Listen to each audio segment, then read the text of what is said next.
welcome back. I'm sure we're both going to be very animated as we transition into this topic. I see what you did there. Yeah. This is all about transforms and transitions, and we're still on the topic of CSS. So I'm very excited to chat about this, but I guess right before we go into our module overview, we wanted to address one key thing. So if you could do that for us, Jeremy, that would be great. Absolutely. So there's some confusion. So thank you for the folks in the chat room that brought this up. The CodeShow demos that I've been showing, some of you have noticed that you don't have those demos in your version of CodeShow, and that's exactly right. I meant to mention that. Basically, if you download CodeShow from the store, it's not the latest version that we've been working on the last few days, weeks to prepare. So that should be updated in days to come. And so if you want the latest of all of the demos that you saw me show in the last module, just make sure you go to codeshow.codeplex.com and download the code. And in fact, even when you do that, you need to make sure that you get a secondary branch called Scratch. And it'll all move into mainline soon, but for now, you can see all of that code. It's all available in the source control. It's under the Scratch branch on the CodePlex website. If any of that confuses you, please feel free to just reach out and contact me, and I'd be glad to walk you through it. I hope that clears up the confusion. Very good.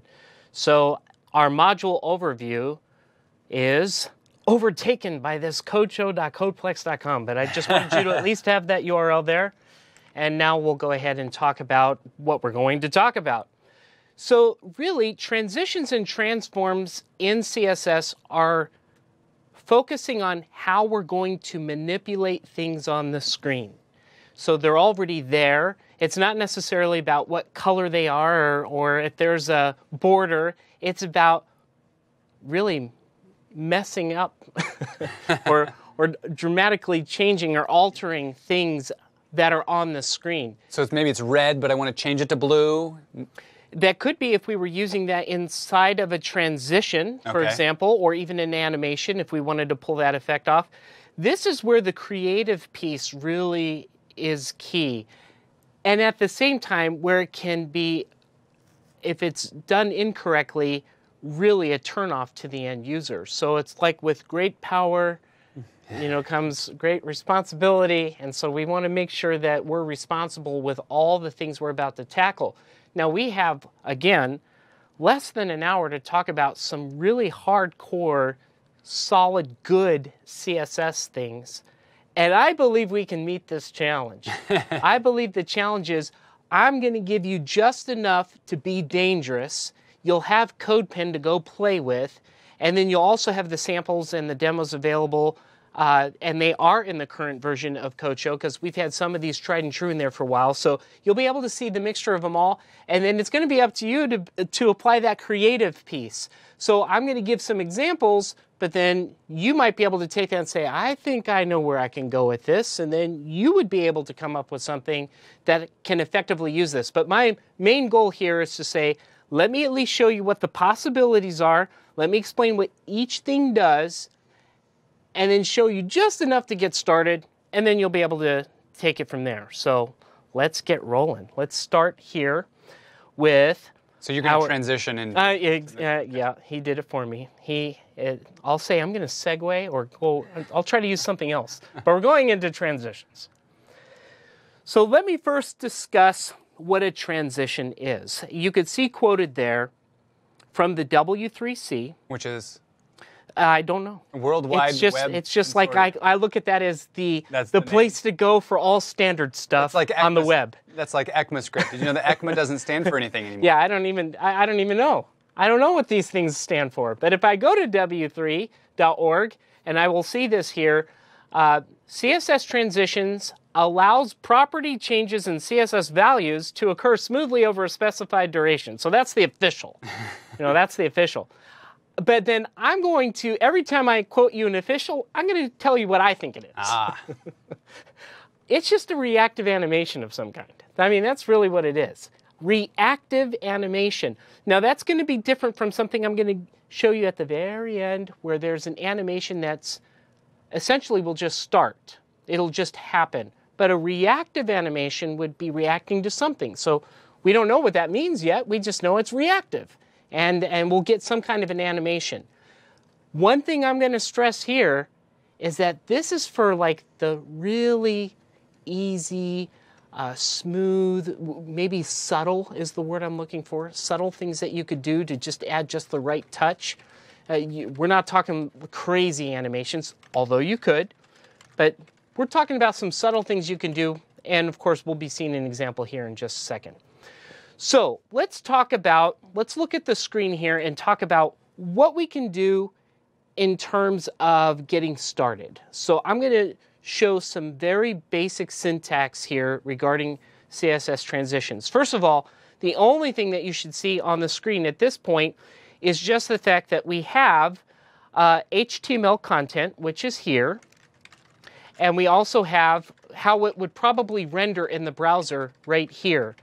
Because we haven't determined yet what the style rules are in CSS, it's just going to, at this time, say hover me, although I just realized, I'll correct my own error here, that should have been capitalized, or this should have not been capitalized. But you understand what I'm talking about. It would have rendered that way as far as just plain text. That being said, if we now introduce the style rules, notice from what Jeremy talked about earlier, I am saying that anything that has a class that equals tran is going to now take part with this transition. And so that's what this is down here. The class is the dot tran. It looks up here and it says, okay, transitions. Here's what we're going to do. So this is how we can read this. We're going to apply transitions. The transitions will only impact the background, and the transition will last for 2 seconds. So that's a very minimal transition. Now, what do we mean? It will impact the background? Because the 2 seconds part is easy to figure out. You know, a 2-second transition. What does it mean, background? How is it going to impact the background? This is why we call them reactive animations, because it's down here that we're using one of those pseudo thingies that Jeremy was talking about. We're saying if you hover over this element that has a class called tran, then change its background to yellow. Now, I have a question, a pop quiz question for Jeremy, because he started it on the last one. Flex. In order to change the background color to yellow when I'm hovering, do I need to use a transition? In order to actually make the change happen? Yeah. No. No, he's right. He gets a score point. Ooh-wee. You don't need to use transitions just to change the background color. I could take the whole transitions piece out and just have that line that's on the screen. Let's look back at that. I could just look at tran : hover, background is changed to yellow. That would work. But you see, a transition allows for this smooth effect to happen, where it'll happen over 2 seconds. See, that's the beauty of the transition. Why it's called a transition, because it helps us to transition to an end state. And right now what I'm saying is I only care about the background. If I were to put other things in there, like the width or the height or the font color, it ignores all that. It's just going to transition the background color over a period of 2 seconds, because that's what I said I want it to do. That's a very simple syntax explanation right now. Could I have specified other things other than the background? Absolutely. I can make a list of all the properties that I would want to have impacted right there where I'm saying transitions will impact the following properties. Or I could just put all, the actual word ALL there, and then I'm saying whatever changes, transition to that state 2 seconds. So and that's one that I typically use. I usually don't use just one property. I usually say I might impact several properties at the same time. Maybe I want the font color and the background color and maybe some other thing that you're going to learn about soon to change about the particular element. And I want them all to transition over 2 seconds. Now, the fun thing about transitions is that not only can you specify how long it's going to be, but there's other properties that you can seek out yourself when you look at the documentation anywhere that you look, or some of the references that we've chatted about earlier, CSS tricks, for example. You'll find out that you can have it loop, you can have it reverse the effect when the animation is done. So there's a lot of fun things that you could do with these. But that's what we have right now. So if we go back to the screen and we say, what will happen here when we do this? What you'll get is something like that 2 second, if I'm hovering. You know, you have to imagine that I have a mouse over this hover me div, and that transition is taking place. So with that stated, I'm going to go ahead now and go over to the code pin where we're going to take a look at, I'll go to the modern web platform, and I'm going to specifically search for, I believe it's over here, the simple transition demo, so that you can see it here. And see, now you can see the capital M is everywhere it should be. That's great. So I'll first of all hover over it. It turned yellow. It does turn yellow, although I may have made a mistake right there. Maybe it's just not wanting to do it. What's the word I'm looking for? Let me put all here, because what we should be seeing is it over a 2 second period of time, but that might be a failing. It's just always turning over there. Well, curses, now you're going to have to just believe me. Let me see if this fixes it. There we go. Sorry about that. I had an S in there. It should know the difference. It should have. It should have said, you shouldn't have made it plural. So the hover me is now working as I wanted it to. And in fact, if I put the background over here, then you'll still see that I'll still get the same effect where it hovers over correctly. Now, this was a good chance for a playing ground, because I'm saying I want to transition the background for 2 seconds, but I did put all. So I could also go down here and say, in addition to the background turning yellow, I might also want to say, let me change the color to red. And now if I go back down over here and start to hover, you'll see that it slowly turns red, slowly highlights, and when I move away, it slowly transitions back. If I were to eliminate all of this up here with, commenting, so I'll do that now, and then just hover over it. This is going back to the Jeremy, he did answer it correct question. I can hover over it and get that effect. In fact, because I had the word transition spelled wrong, it had already proven that point, I could still make the change with just the hover. It's just that I lost my transition. Now that I go back and remove the comments, the transition will be back again, and it will be slow over 2 seconds. So that's a simple transition in a nutshell. Now, when would you use this? When you want that subtle effect. Smooth transitions make for a wonderful experience. 2 seconds of my demo was a little too long, but I did that because we knew we were recording and I wanted to make sure it would be discernible. But sometimes that transition only needs to be a half second. It sometimes needs to be just small enough just to say, it showed that there was some finesse. There was some caring about the actual user experience, and it goes a long way. It doesn't negatively impact unless you're actually slowing the user down from doing something and they wanted to go quicker. But if you could provide that really gentle transition for some things, really goes a long way with the user experience. Okay, I'm going to return back over and start to talk about transforms. So transitions are about changing the properties and the styles over a period of time. Transforms, well, let's hear it from the, I don't know what they are, but they're the experts. The lawyer. This Yes. is the lawyer version.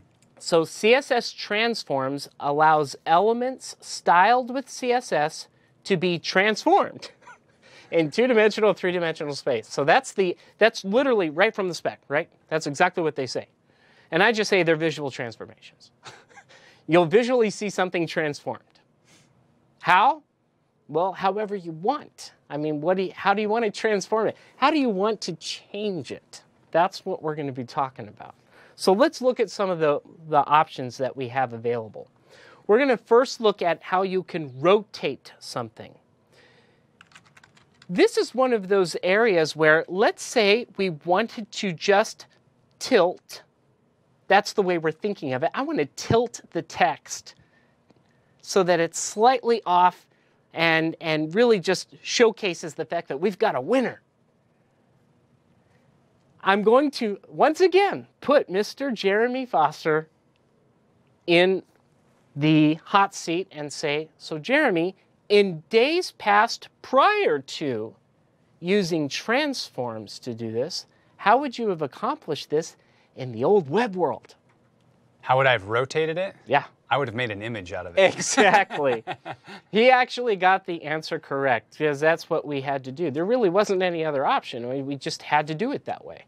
But now, through CSS, we have the ability to actually rotate and change things that are on the screen. And the interesting thing is that transformation happens after the rendering of that thing. So you can have a really complex rendering that puts together, a div with its paragraphs, and it figures the whole thing out and applies all of the other CSS styles, and then it rotates it a little bit. So it's really powerful that way. I'm probably jumping the gun there. No, I'm glad that you mentioned that because I have some very simple demos at this moment that are just kind of addressing like just even text within a span, but he's absolutely right. You could have a whole grouping of images and text of multiple sizes of colors and stuff, and then apply the tilt to the whole surrounding element that contains them and still get that effect. So that's important to know. You can do that. But we are going to keep it simple because we want to accomplish the fact that empower and let you take it from there. So let's go back and take a look at how this is going to play on our screen here. We have a span that has a class of tilt. The word winner is inside. And so for those who might be curious about it, when we're dealing with a span, that is different than a div in that a span just represents exactly the content that's inside of it without having to create a division all the way across the page and adding what we would think to be an invisible carriage return. There's no carriage return. It kind of flows along with everything else that's surrounding it. I don't know if you had any other good way to describe a span versus a div, but to me, in a nutshell, it's like a non-carriage return and floats nicely like everything else does. Yeah, there's two different layout models in HTML. There's many, but two of them are inline and block. Divs are block. That means that when it renders the next one, it's going to put it below it. And with the span, it's inline. So when it renders the next thing, it's going to put it to the right of it, or in whatever direction the text flow is. Exactly. Very good. Okay, so let's go ahead and see how this is going to play out. We've got the span here. And let's see what happens when we start to introduce how to do a transform with CSS. The tilt class, which is our selector in our CSS style rule, is saying let's apply a transform. And when we're saying apply the transform, that's why this whole section here is called transforms, because this is a word that we're going to see at the beginning of a lot of stuff.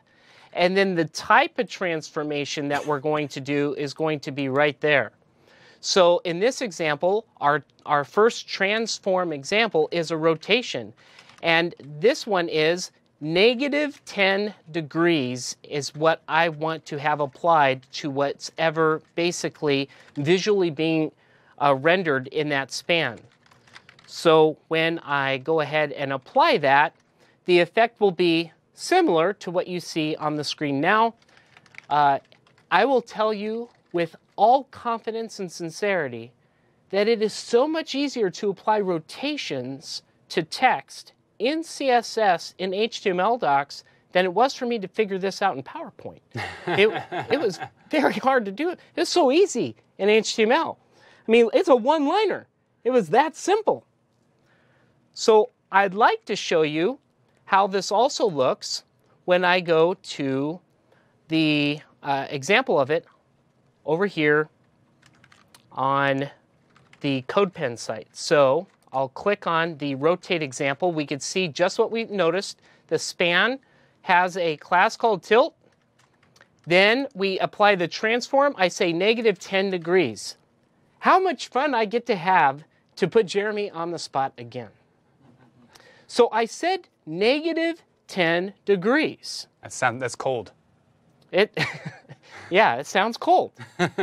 But we're going to heat things up, and I'm going to ask you, could I have put this in any other way? You probably could have put 710. That's a It could be much less than that. How about 350? He is correct. Let's see if this works.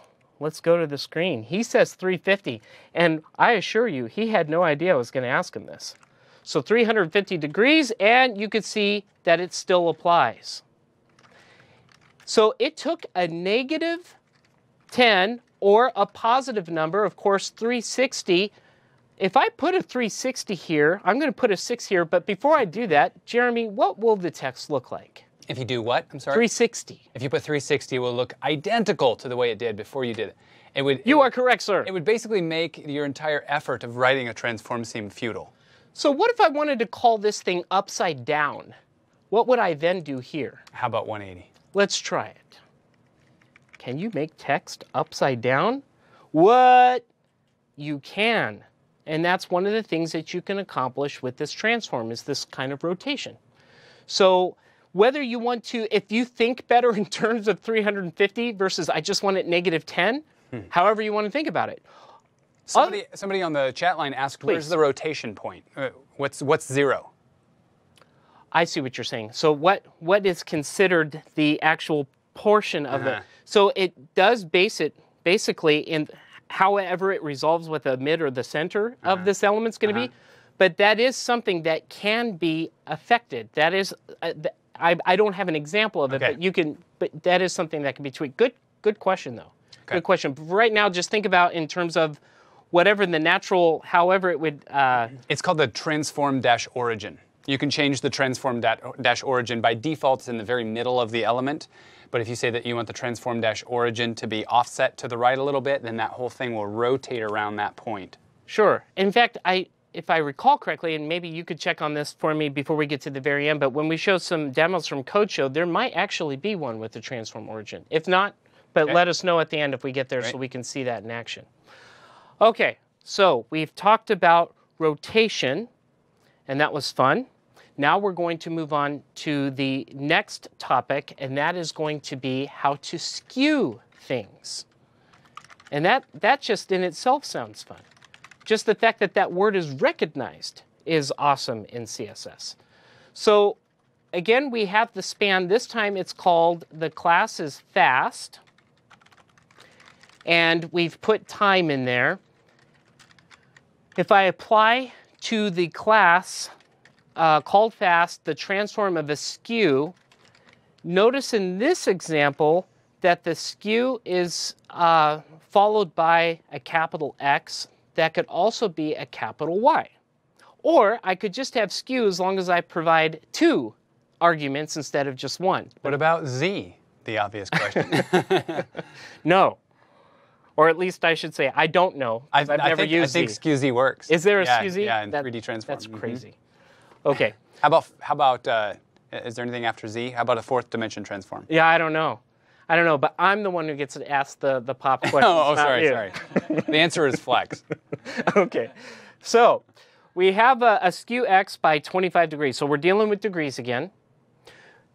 When we're thinking of rotations, we're thinking of this kind of rotation where things are turning. But when we're thinking about skewing in this example, we're talking about skewing it like this or this, kind of getting like that. Italics. Kind of like that, kind of like an italics. So take the top and move it, but keep the bottom right where it's at. That's very good. So if we apply that one and go back to our screen, what you're going to see is something kind of like that. Now, once again, I am going to say that in PowerPoint, I could not accomplish this without an image. I just couldn't figure it out. I mean, it's not in italics because there's this leaning back syndrome. You know, I wanted time to look like it was going fast. And it works here, but let's see. It's Scalati. That's italics backwards. Yes, exactly. So I'm going to go back over to the demos here at the CodePen and show you that one working. So there's the time. There is the skew for 25 degrees, the skew X, but we can have some fun here and say what would happen if I said Y here instead. Why? Because I said so. All right. X for 25 degrees. So did you see the difference there? With the Y, 25 degrees versus the X at 25 degrees. Hey, just for giggles. For giggles. Let's just try a Z. Oh, my land. I don't see nothing. Can we change up the value? Okay, to what? 70. 70. It doesn't appear to be working. Okay, I think for the 3-dimension, you need to use a different attribute. So that was fun. Thank you for. Oh, that was fun, and so fun that we had 70 degrees to get this impact. That was great. Time has been skewed, truly. So I will bring this back down to, and by the way, you could also do negative. So I could say -5 degrees if I wanted to, or -15 degrees if I wanted to start tilting in the other direction. I could also say 340 degrees, like so, to get to that same effect. So same kind of logic applies here with degrees as it did with the other topic we were on with the rotation. And you'll notice that these are integer numbers, and the integer numbers are followed immediately with no space in here by a DEG. So that's what allows it to know, okay, that we're dealing with degrees, and so let's provide it that way. So very easy transform for skewing things.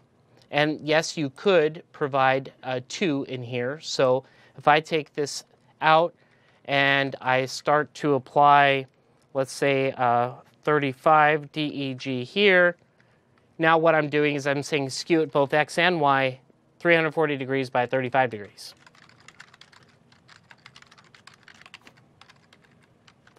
And I will change it back to its very simple implementation, which I think was maybe 10 degrees. Probably more. 25. And I don't care if that was what it was originally, because I'm moving on to the next cool topics. Okay, now we're going to talk about scaling things.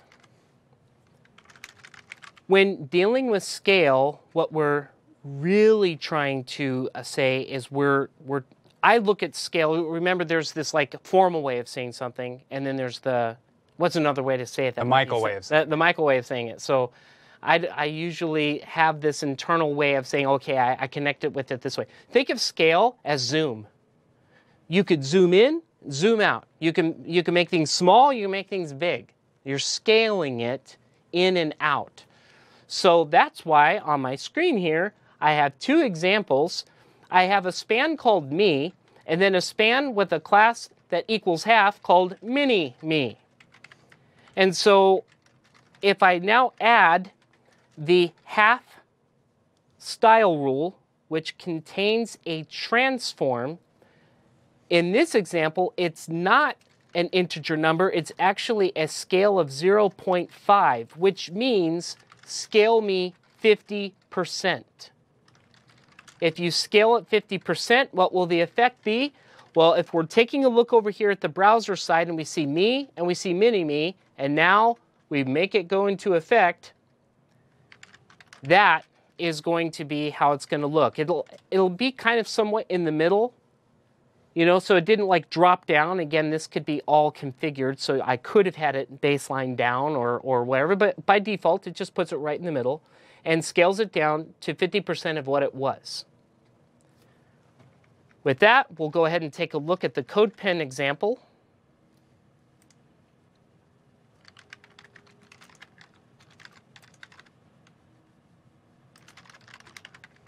And now there was a question in the chat room that I'll go ahead and address. Somebody said, can we skew the first letter only? And I'm pretty sure that the answer is yes. You can skew whatever you can select in CSS.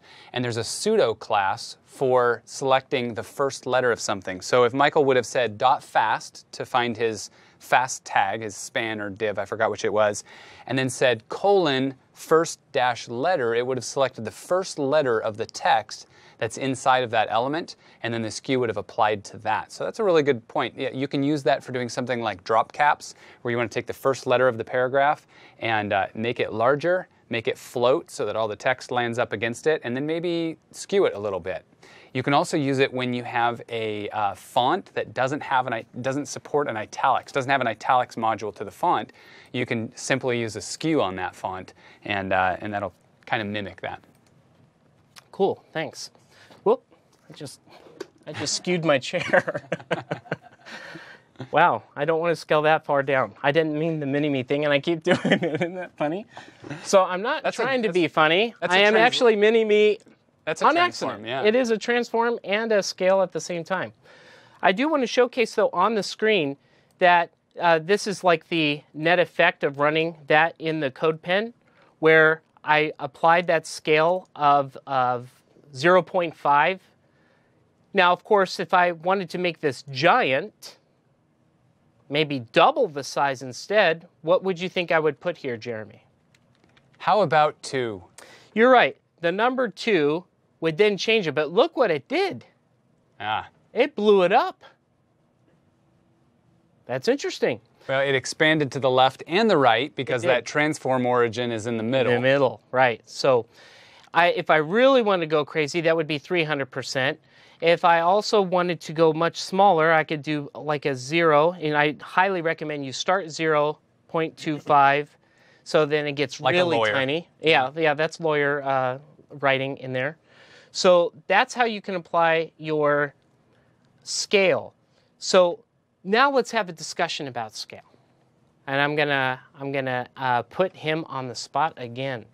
So this is an opportunity to grow or shrink things on the page. And if you think about it, most developers, as they're designing their page, they already know what they want sizes to be. And for the most part, there's other ways to already have the size the way they want it. So my question to you is, why would you use scale? Actually, I feel like it's going to be a hard question to answer. I got him. Yeah, that's true. I mean, you want to take into account the size of things for the rendering of your content, but then kind of post-render, you may need to, for one reason or another, change things to fit a device, to fit a whatever. Maybe you're talking about an HTML5 game where all of the elements become a game and relative to each other need to be a certain size, and then you want to take that entire element and just scale it up by 120% to fit better on the screen. And it would be a nightmare to try to go into all of the elements that make up that entire game board and try to tweak them to make a size that ends up being 120%. It's easy to just say, take this entire thing and all of its children and scale it up. And in fact, are you going to mention ViewBox, or should I right now? I'm not mentioning ViewBox, so please go ahead. Yeah, we're going to talk at some point about the Win.js library. Actually, at the end of this course and a lot in extent in the next course starting tomorrow. But in the Win.js library, there is a control called the ViewBox. And actually, all it does is it adds a couple of transforms, just like Michael's talking about. One of them is a scale, and the other one is a translate, so that it changes the size of everything that you put inside the ViewBox, and it moves it so that it always stays the size that you want. So it's utilizing these primitive features of CSS to have a better effect for UI. Yes, and for putting you on the spot, you did a good job, because it's really, in a lot of cases, for scale in particular, not necessarily, the other ones I could see why someone would say, well, I want to tilt it at the beginning. Okay, so you would have that as a definition. But scale almost seems like, well, in most cases, you probably already know what size you want everything to be. But he's right. It's going to be post-processing. There's going to be a condition of some kind that you're probably going to find yourself saying, I'm going to apply this transform to this element because of some kind of condition change. One easy one to talk about would be hovering over an image. Now just think about this. You've probably seen this on some of your favorite type of image gallery type sites where you might be taking your mouse and hovering over some images, and as you hover over, let's say, a collection of thumbnails, maybe the ones you're hovering over just are slightly bigger than some of the other ones because it's popping out. That's a great example of when you would want to scale something out a little bit so that you can say, okay, I can see that that's part of my... That's an easy thing to do, to apply that to the colon hover of those images or the container that they're in to see the scaling go in and out. So he did mention, and he's trying to steal my thunder today, I've noticed this. He's like, oh, and I'll just throw in translate in there as well. Okay, so let's talk about translate. Let's go right back into here and talk about the translate transforms. Now, if you were going to say, what is translate mean officially, Jeremy said move. That's a good one. I would have called this teleport. Because, and that's why I'm using the example here, and maybe I shouldn't have, but class equals beam, and I'm asking for someone named Scotty. There's no connection to this to anything. This is just, it's just random, right? Person named Scotty, yeah. And the beam is actually like an I-beam. Yeah, that's what it's all about. So, just saying. But I would have thought teleportation, because I'm thinking, if I'm going to use translate, someone would say, well, you're translating it from here to there. I would say, well, you teleport it from here to there. Or like Jeremy said, you're just moving it. So think of translate as move. Now you sound like the lawyer, and I sound like Michael. Yes, that's true. That's true. You actually had the easiest one to talk about. So you want to move something around. That's cool. So let's take a look at the screen and see how this would work. If I have Scotty inside of this span with a class named beam, and then I happen to create a style rule definition for it that says the transform we're going to apply to this is to translate it 9 pixels by 9 pixels, what I'm really saying here is I want to move it down and over to my right 9 pixels in both directions. So that's what we're saying. Teleport from your current position, or translate, or move to the next. So if I apply this, that was actually easy to do in PowerPoint, by the way. Yeah, I could do that one in PowerPoint pretty easy. But moving it across, down over, and I don't know if that was quite 9 pixels, but the effect is you saw that it moved on the screen. That transition, or excuse me, that transform applies and doesn't move back because it's a concrete translation. I mean, it's just like... It's like an absolute value. It is. Yeah. And so it will actually start there. Despite the fact that it looked like it animated, I was just trying to impact that, yes, it will be here when the page renders. And to prove that, I'm going over back to the code pen, and we're going to see an example of that one in action.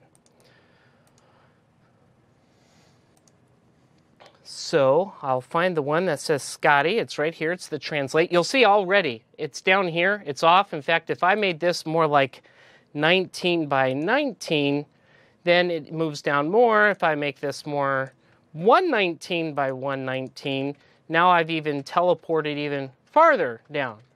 So we have the ability to actually change the location and move things around.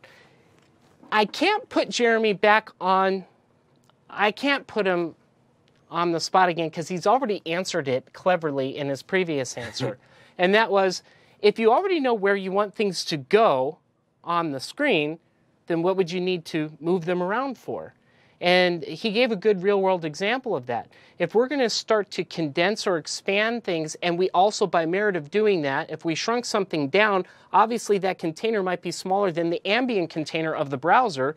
So what are we going to do with that? Well, we can teleport it or move it or translate it to another area that would make more sense to put it there. So it's typically going to be a reaction to something. It could also be something that would be found in a media query.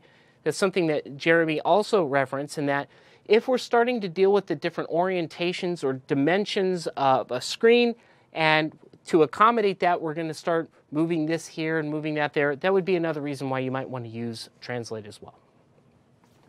Okay, so going back, I am now going to conclude this portion by going into some of the examples that we have at CodeShow. And And like I said, these should be, all the examples I'm going to show you should already exist in the current version of CodeShow.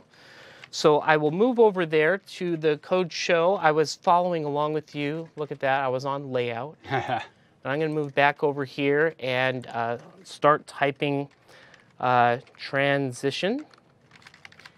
And when I do, I see CSS Transitions. So I'm being told, well, it just left. What happened? I was trying to do something and then it just left. It's crazy. See, the thing is that transition happened the moment that I actually did something. Remember, a transition, what we were talking about before, and I'll click on this again so you can see it. A transition is something that occurs because it's reacting to something. So the reaction here that started all of this is when I scroll down, I believe it is, maybe this was timed, or no, it's over here.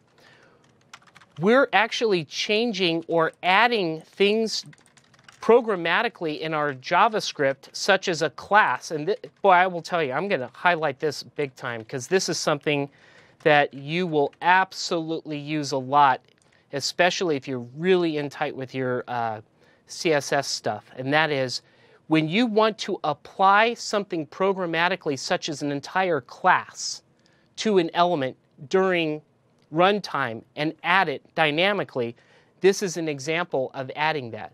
What I'm doing here is I'm saying if we've elapsed and it's been less than 4 seconds, then we're going to vanish.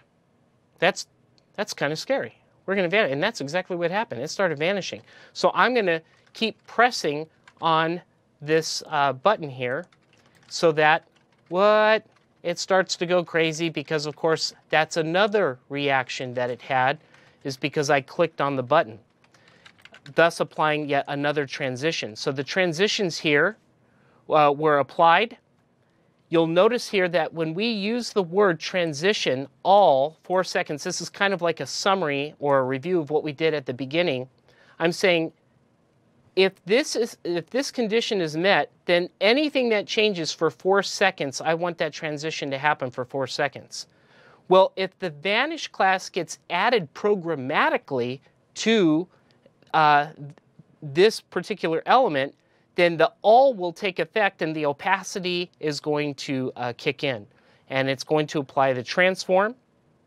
That's pretty slick. And it actually will wait 1 second before it vanishes. So there was a pause like before it kicked in, so we can say our final goodbyes. So there have been a number of questions in the chat room, people talking about how do I take this transform and make it happen over time, or do transforms have an element of time? So what you're saying is that transforms do not inherently have an element of time, but rather you can define transforms and then use transitions to make them happen over time. That's correct. And another one of the questions was, what if I want it to happen in multiple stages? Like I want it to go over here, and then I want it to go over here. I'll just use that as a leader. I know you've got... Stay tuned is my answer, because I am going to go to a specific demo that's going to highlight that. It's one that we didn't actually have like a direct content slide on, but we will be able to address. The fact that you're asking those questions means that you really do know where you want to go, and that's great. So I'm going to show you how you can apply staged things like that where timing does become something that's involved. The other one that I wanted to focus on, I believe, would probably be under, or maybe it's transforms. Let me check on transform. I think it might be the one you did. There you go. So the transforms here, you could see, and I want to scroll down here. You applied a transform here by doubling the size. You also applied a transform here by reducing it to 50%. And I believe that was it. That was like a really simple example of just scaling. So for those of you who may not be using the CodePen, but you wanted to see this in action also for CodeShow, it's right here. Yeah. And now notice that what we're actually changing the scale of there is the H2, right? Can we jump back over to the CSS? Please. Slide over to that CSS. The H2 is the, well, yeah, so the H2 is the thing that's getting scaled, and so you can see that the boxes do not change in size. It's the contents of the boxes. But if instead we targeted the div, then you would see that the box itself, as well as all of its children, would be scaled. So somebody in the chat room asked, if we started changing the size of a group of things, wouldn't they start overlapping with each other? And the answer is emphatically no. That's the whole concept of a scale transform, is that it's rendered first, and then the resulting composite object is scaled afterwards. Right. Although, the example that you have here could showcase that if you're scaling just certain things, then the impact could look like things are overlapping. Yeah, right. So that's a possibility. Absolutely. It's a good observation that you made. So now I am going to go ahead and showcase the thing that was based on the questions that was being asked. And I think you can find it through animation. And I'm going to go to the one that's called keyframe animation. Now, this is one that I have actually showcased on the MVA before. Let me first, before I show you what it does, let me introduce you to the concept of what keyframe animations are. So the first thing that I'm going to mention actually is starting down. Remember, Jeremy talked about the directive called keyframes, and I've named one called Get Angry. What's fun about this particular demonstration, and I'll zoom in on this, is the question that was asked by some about stages. One easy way to do keyframe animations is look at this whole thing here as a timeline, right? Except I went in the opposite direction. I should. Whoops, I'm still doing it. Ignore the other ones.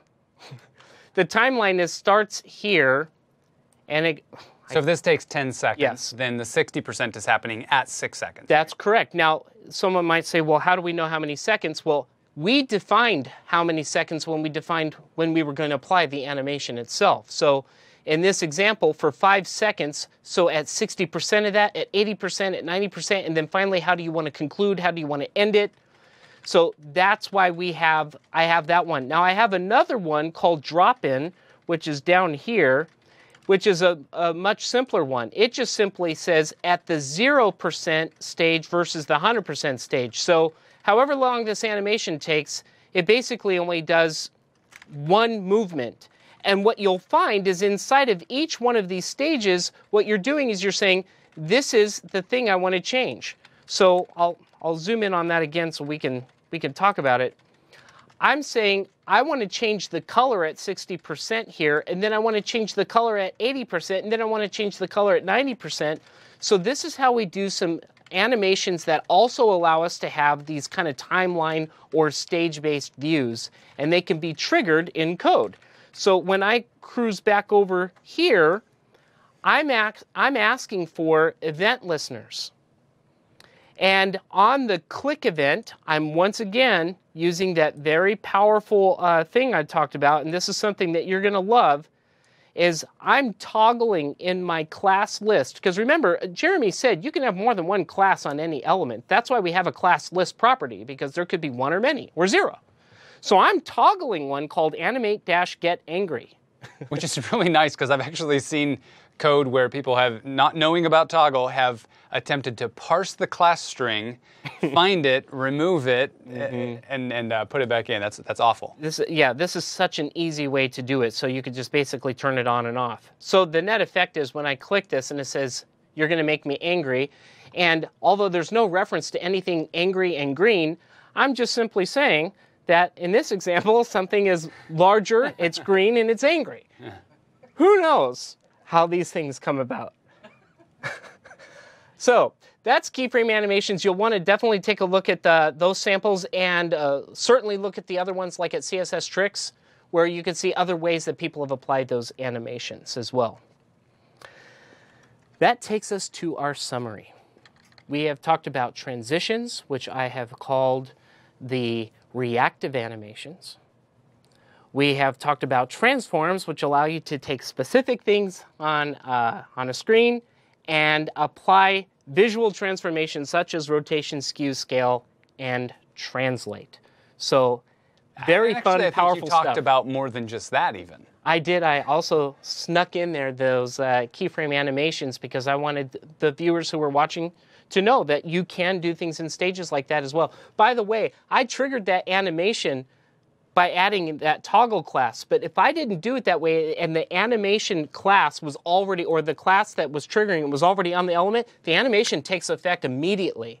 So that's something you should know. Starting at time 0, so you'd see it as the moment that page you loads. open the browser. Yeah. It's just there. So if you want it to be triggered by something, you have to actually add the class that's connected to the animation dynamically at some point. Yeah.